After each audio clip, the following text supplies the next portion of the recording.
As you'd expect, all sales organizations utilize some kind of opportunity tracking system. In this video, we're going to summarize and compare the two most common tracking models used today. We'll talk about why, despite each having strengths, they're both flawed when it comes to tracking complex sales. And in the next video, you'll hear about a much superior model to either of these two. But first things first, let's talk about the two models. Keeping it simple, let's call them seller-focused and buyer-focused. Both models are used to track deal progress as well as to forecast revenue. And many pieces of software that sales organizations use to automate and organize these activities do much more than that. But we'll just focus on the core usage of tracking deal progress and forecasting revenue.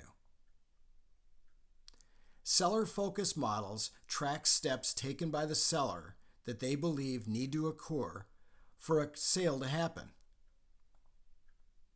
The first seller-focused model I'm aware of was developed by John Patterson at NCR over a century ago. The model he wanted his salespeople to follow selling cash registers was 4 steps simple. Number 1, find the need. Number 2, prove the need. Number 3, demonstrate a unique solution. And number 4, close. It was brilliant and effective.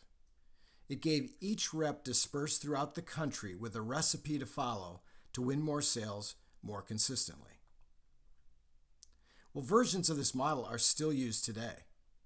Now, most have bumped up the number of steps used, and the verbiage varies by organization.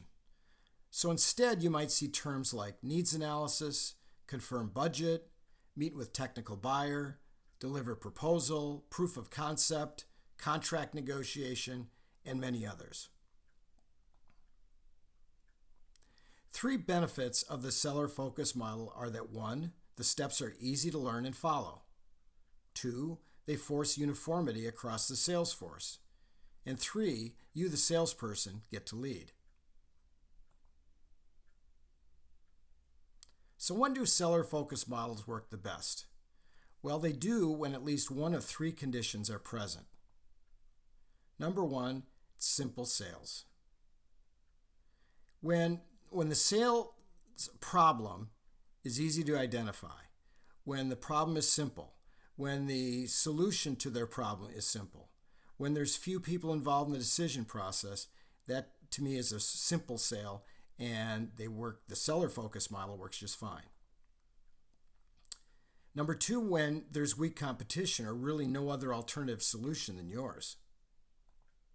And the third area where the seller-focused model works well is when all the expertise is on the seller side. But when competition is fierce or there's expertise on the buyer side, the model tends to break down. The client wants to lead. So that's the seller-based model. Pros and cons, strengths and weaknesses. Let's look at the second model. A decade or so ago, companies started tracking deals using a buyer-focused model.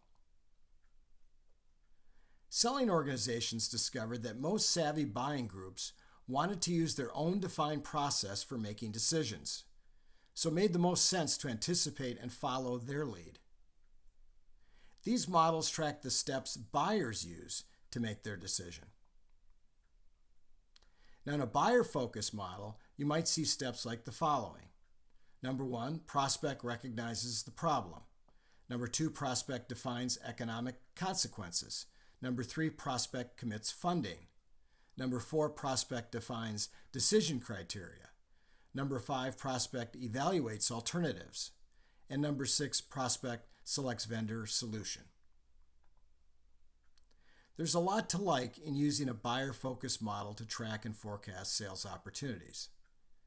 Number 1, it's logical and mirrors how many buying organizations make a decision.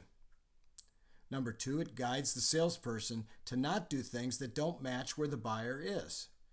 For example, you shouldn't present before the prospect perceives a problem or that the problem is worth solving. And you shouldn't put together a proposal without knowing if there's a budget. Number 3, it keeps non-funded projects off the forecast. That works as long as you insist that the prospect must get through stage 3 before it can be forecasted.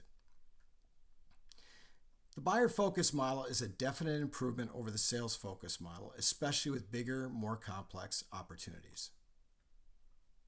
So what's the problem? Where's the flaw? Why don't either of these models measure up when tracking how well you're doing or being able to accurately forecast? One big reason, neither model predicts success.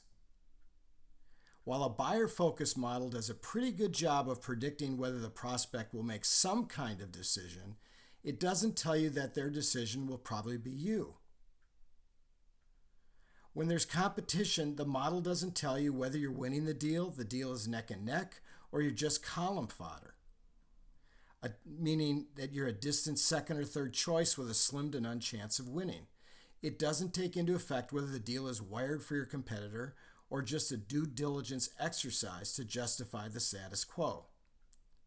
So the sales team is left with gut-level predictions done by either the salesperson or the sales manager, which defeats the whole idea of using a system to track process and forecast revenue.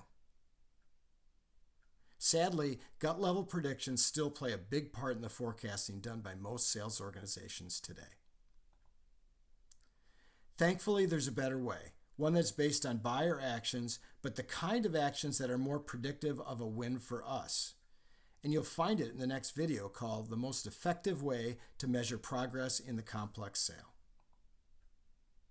If you like this video, please subscribe, share, like, or comment. Thanks.